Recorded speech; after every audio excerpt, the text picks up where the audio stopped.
Imagination, the creator of worlds, the birthplace of ideas, the forge of narratives, often finds its inspiration in the three elemental principles of connections, limitations, and motions.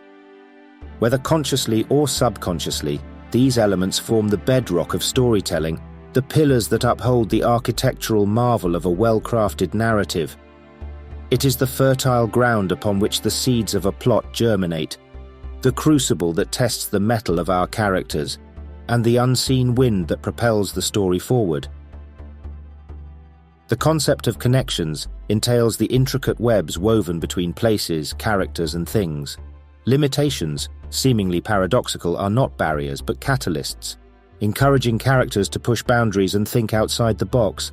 And motions are the gears that power the narrative, causing actions to unfold and consequences to follow. Together, they form a triumvirate, shaping narratives and giving rise to compelling stories. In the course of this discussion, we will delve into each of these facets in more detail, examining their role in literature and illustrating their application with a relevant example from a celebrated work of fiction.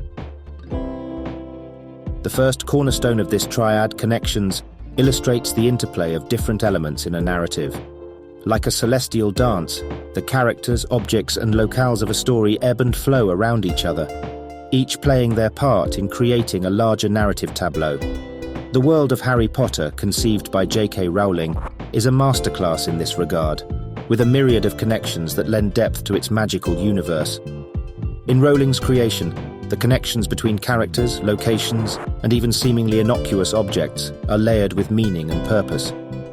Take the connection between Harry and Lord Voldemort, for instance. This bond is not merely adversarial. It is a connection of shared experiences, a parallel narrative that runs deeper than the surface conflict. Both are orphans, both shaped by loss, and both are inexorably connected by a prophecy and a piece of Voldemort's soul within Harry. This connection fuels the narrative, shaping Harry's destiny and driving the overarching conflict in the series. The locations within Harry Potter's world, such as Hogwarts School of Witchcraft and Wizardry, the Ministry of Magic, and the various residences of the characters are more than mere backdrops.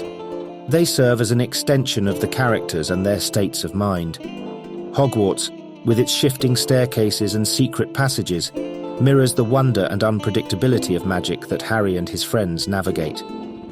The Ministry of Magic represents the bureaucratic, often darkly political side of the wizarding world, a stark contrast to the school environment that the protagonists are more comfortable in. Moreover, the connections between characters and seemingly ordinary objects are no less significant. For example, Harry's inherited invisibility cloak, Ron's broken wand, or Hermione's time turner aren't just random objects. They're tools that advance the plot and reveal something about their owners. The invisibility cloak speaks of Harry's need for protection and his connection to his father. Ron's broken wand mirrors his struggle with self-esteem and being overshadowed. Hermione's time turner is a testament to her intelligence and responsibility. On a deeper level, the connections also extend to abstract concepts such as love, sacrifice, and courage. These themes, personified in various characters, bind the story together, adding emotional depth and highlighting moral lessons. The power of love, as seen in Lily Potter's sacrificial protection of Harry, is a recurrent motif that weaves a red thread through the narrative. In conclusion, through carefully orchestrated connections, J.K. Rowling creates a mesmerizing world that enchants readers, not only with its fantastical elements, but also with its relatable characters, their relationships, and their intertwined destinies. The second pillar of our triad, limitations, might initially seem like an obstacle, but often serves as the catalyst for creativity and innovation. In essence, it is the friction that ignites the spark of resourcefulness. A splendid example of this concept is found in the dystopian novel The Hunger Games by Suzanne Collins. The entire premise of The Hunger Games, a gladiatorial combat among young tributes from various districts, is a formidable limitation. The characters are forced into a dangerous and deadly environment where they must use their wits and skills to survive.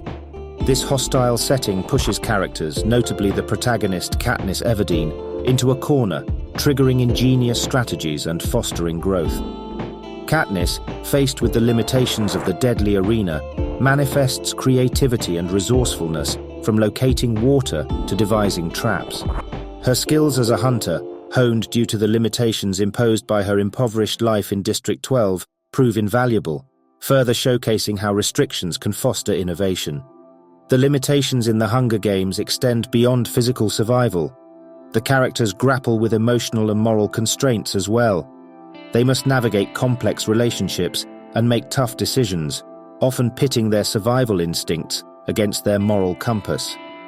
This tension is vividly depicted in Katniss's relationships with Peter and Rue, where alliances are formed, friendships are forged, and sacrifices are made within the brutal confines of the games. On a societal level, the strict regulations and inequality imposed by the capital serve as a larger limitation, instigating rebellion. The citizens of the districts, constrained by scarcity and oppression, are pushed to innovate and rebel, setting the stage for the overarching narrative of revolution in the series.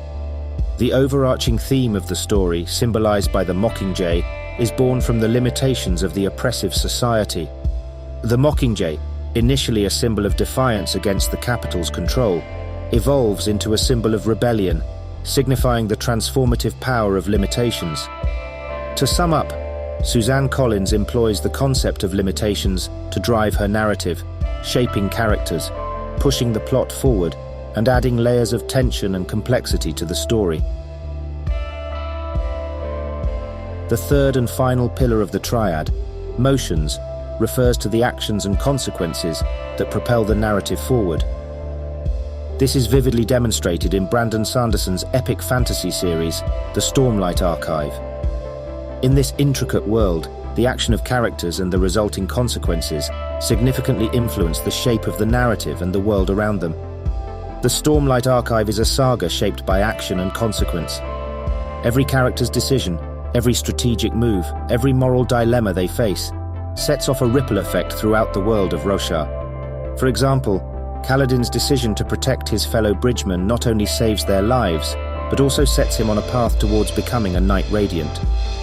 Moreover, the actions of Dalinar Kholin, a high prince and warrior, profoundly shape his character arc and the narrative trajectory. His decision to follow the codes, the path of honor, in a society mired in political intrigue and selfish motives, has far-reaching consequences. It shapes his relationships, impacts the war, and ultimately redefines power dynamics in the Alathai society. On a grander scale, the conflict between the Alathai kingdoms and the Parshendi, a perceived threat, sets the stage for the larger narrative. It's a dance of action and reaction, of strategy and counter-strategy, of attack and defense playing out on the shattered plains.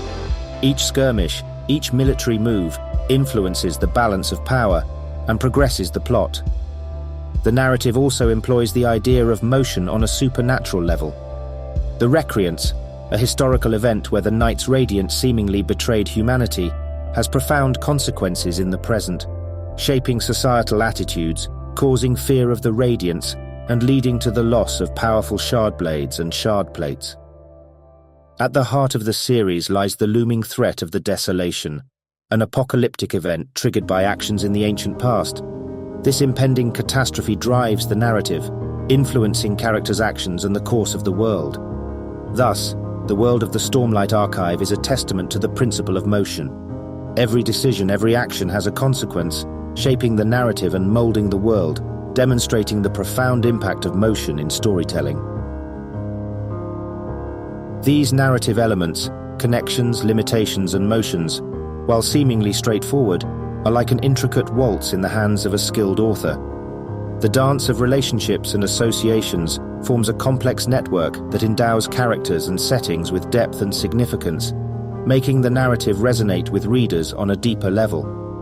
The way J.K. Rowling weaves connections in her narrative makes her world of magic and wonder truly come alive, engrossing readers in a rich tapestry of relationships, both literal and metaphorical.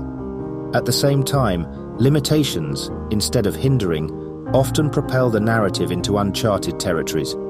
They mold characters, foster creativity, and fuel narratives, creating a sense of tension that engages readers and drives the plot forward. Suzanne Collins, through her dystopian narrative, demonstrates the potent power of limitations, using them not as obstacles, but as catalysts for innovation, rebellion, and growth, thereby lending her narrative an intense and riveting quality. Motions, the actions and their resulting consequences, serve as the driving force behind the narrative. It's the push and pull of cause and effect, of action and reaction, that propels the story forward, keeping readers hooked. Brandon Sanderson's epic fantasy series is a masterstroke in this regard, where every decision and action of the characters has far-reaching consequences, influencing the narrative trajectory and shaping the world around them. Through these examples, we can see that the triad of connections, limitations, and motions are not merely passive components of storytelling. Instead, they play an active role, driving narratives, shaping worlds, and creating compelling stories that resonate with readers, thereby reinforcing their status as key elements in the art of world building.